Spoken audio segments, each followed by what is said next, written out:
kahirapan? Saan ba nanggagaling yan? Ma, sabi daw ng teacher ko, magaling daw ako magturo.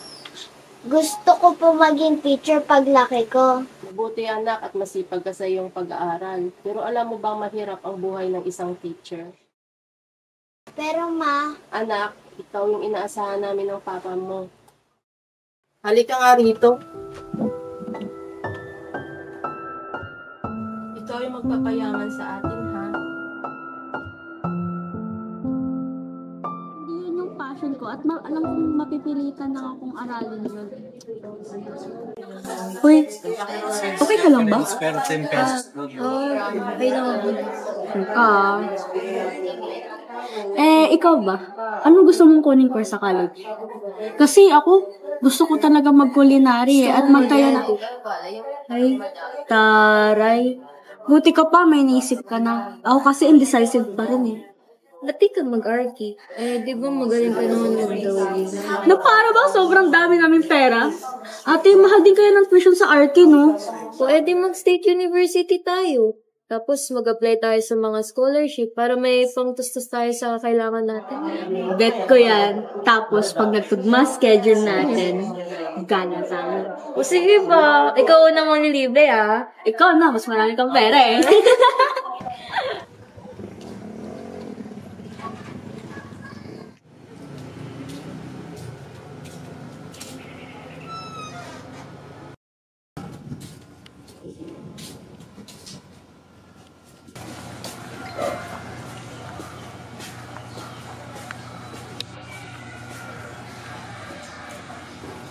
Wow, ikaw nag-drawing yan? Ang ganda. thank you po. Oh, ba't mo tinago? Maganda naman ah. Kaso po sabi po ni Papa, pangat daw po drawing ko.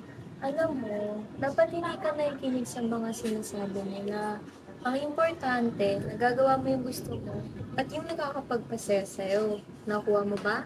Opo.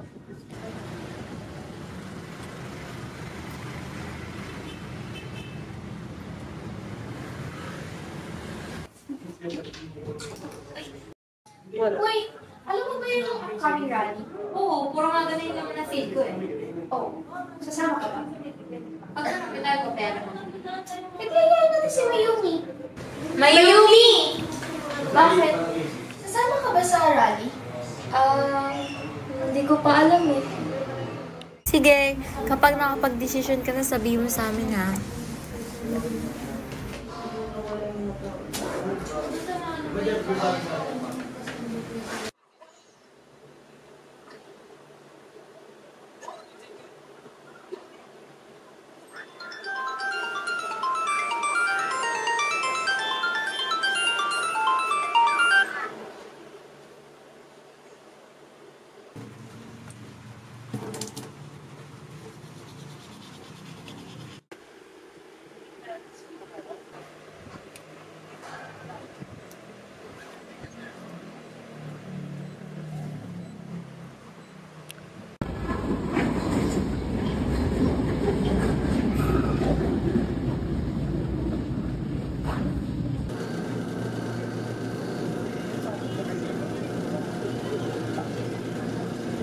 Ang mundo sa labas ay patuloy na umiikot.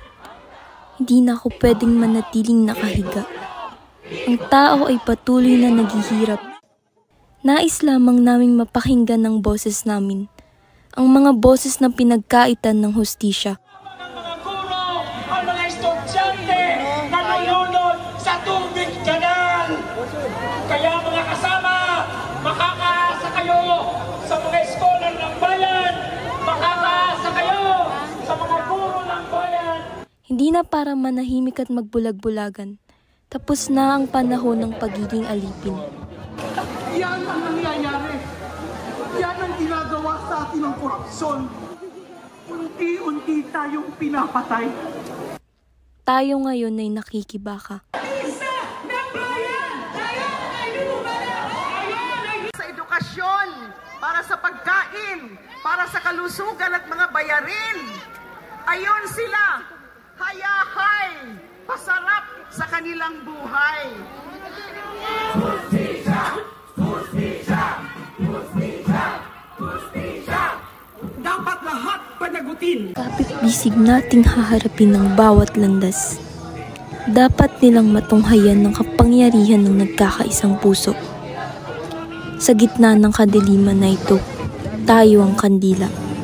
Tayo ang magsisilbing liwanag. Huwag nating hayaang hipan ng takot ang apoy na ito. Tayo ang kinabukasan at ang lahat ng pagbabago ay magsisimula sa atin.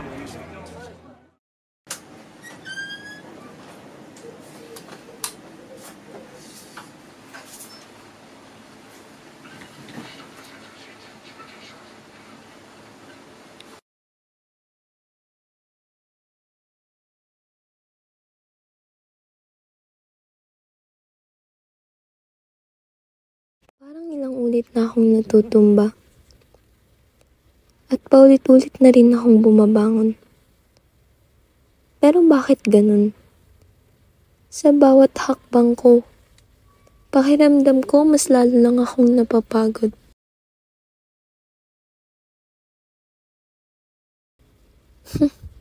Kung sino pa yung hindi halos kumikilos, sila pa yung umaangat. Sila pa yung nasa trono. Sila pa yung may pagkakataon. At ako? Dito. Nagkakandara pa. Naghihirap sa paulit-ulit na walang kwentang sistema. Tama kaya si Mama? Na baka mali tong pinili kong landas? Nagsasayang lang ba ako ng pawis, puyat, at luha para sa wala? Hindi. Siyempre hindi. Si Pinipining ba yung salita? Anong tuloy?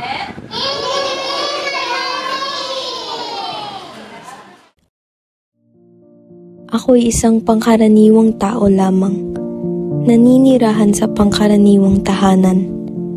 At ang tanging hiling ko lamang ay kahit na isang araw mawala ako sa laban, ang tinig ko'y kanilang kaagapay at kailan may mananatili sa kanilang puso't isipan.